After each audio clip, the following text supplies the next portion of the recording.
Et salut à tous, c'est Zemkuro d'hobbyforever.fr, bienvenue pour la 6e vidéo arrivage. Et aujourd'hui notre hobby, ce n'est pas le Gunpla, c'est le café. Eh bien oui, je vais vous faire un arrivage spécial café avec des cafetières et du café. Alors pourquoi? Eh bien parce que sans café je ne pourrais pas faire de maquette, parce que j'en ai vraiment besoin pour carburer. Mais aussi parce qu'on m'a mis au défi sur Facebook lorsque, en plaisantant, j'ai dit que, eh bien, au lieu de faire le montage de la vidéo sur le Barbatos qui est là d'ailleurs, au lieu de faire cette vidéo, eh bien, je m'étais commandé des cafetières. Eh bien, les voici. Donc, en fait, il s'agit de cafetières italiennes. Hein, c'est un petit peu c'est vraiment la cafetière classique de nos grands-parents. Moi, j'adore ça parce que ça fait un excellent café. Alors, il y a deux tailles. Pourquoi? Eh bien, il faut savoir que ce sont des cafetières dont la condense est calculée en tasses. Vous avez une 3 tasses ici, et là une 6 tasses. En fait, une tasse italienne, c'est 5 centilitres. Donc, l'équivalent d'une tasse française, d'un demi-mug, en fait, c'est la 3 tasses. Donc, en fait, ça, c'est quasiment une cafetière individuelle. Vu que je suis le seul à boire du café à la maison, bah, ça, c'est ma cafetière du matin.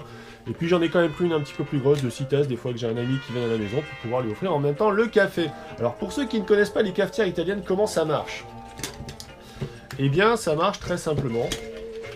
Déjà, on essaye d'enlever le plastique, hein, c'est très compliqué. Voilà. Donc, le principe, tout simplement, on vient de dévisser la cafetière ici, c'est en deux parties. Tout d'abord, on va venir mettre de l'eau là, hein, jusqu'à hauteur de la soupape de sécurité qui est ici. On remet l'entonnoir par-dessus, c'est là qu'on va venir mettre le café. On referme le tout. On fait chauffer tout ça. L'eau, en chauffant, va s'évaporer, va passer dans le réceptacle du dessus en passant donc par le café. Donc, va devenir du café, très concrètement, qu'on va venir récupérer ici. Tiens, il y a la petite notice là, hop. Et donc, le café arrive par la petite tour qui est là, et ça vous fait un excellent café. Vraiment, moi, c'est mon café favori.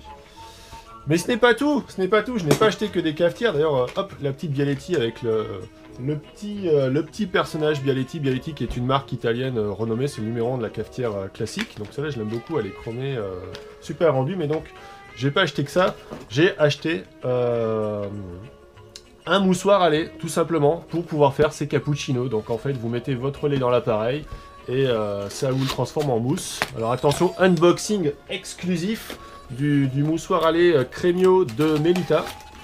Alors je l'ai pas encore ouvert. Donc en fait on a plusieurs petits accessoires. Je sais pas si on va bien le voir à l'écran, j'essaie de remonter. Donc là on a la base électrique, un petit peu comme une bouilloire j'imagine. Je disais oui, on a plusieurs accessoires en fait pour pouvoir faire différents types de mousse. La mousse à cappuccino, la mousse à latte macchiato. Alors vraiment c'est... je sens que je vais me régaler, j'adore les cappuccinos. Donc le petit appareil que voilà. Donc le petit bouton on-off apparemment, on va venir mettre le lait là-dedans. Je sais pas comment ça marche, hop, la petite poignée. Bon. En même temps, je pense que vous en foutez un petit peu, donc je vais pas faire dans le détail. Pour terminer sur la dernière partie du colis, du café aromatisé, là, ça s'annonce super gourmand. Alors j'ai acheté tout ça, je l'ai pas précisé, chez Maxi Coffee, donc c'est la première fois que j'ai essayé. C'est une boutique en ligne spécialisée dans le café, qui est également torréfacteur. Et donc, je me suis pris un petit set de café aromatisé. On a noisette d'Hawaï, caramel et noix, putain, ça doit être excellent. Crème de whisky, je pense que c'est pas alcoolisé, donc vous pouvez y aller. Et crème de vanille, donc vraiment du café super gourmand. Ben voilà, c'en est terminé de cet unboxing, si je puis dire, cet arrivage en tout cas spécial café. Voilà, bah écoutez, je sais pas si ça vous aura plu, en tout cas moi j'ai hâte de tester mes cafés, qui sait, peut-être que je vous ferai un tuto spécial café. Voilà, allez, c'était Zemkuro, à très bientôt, bye bye.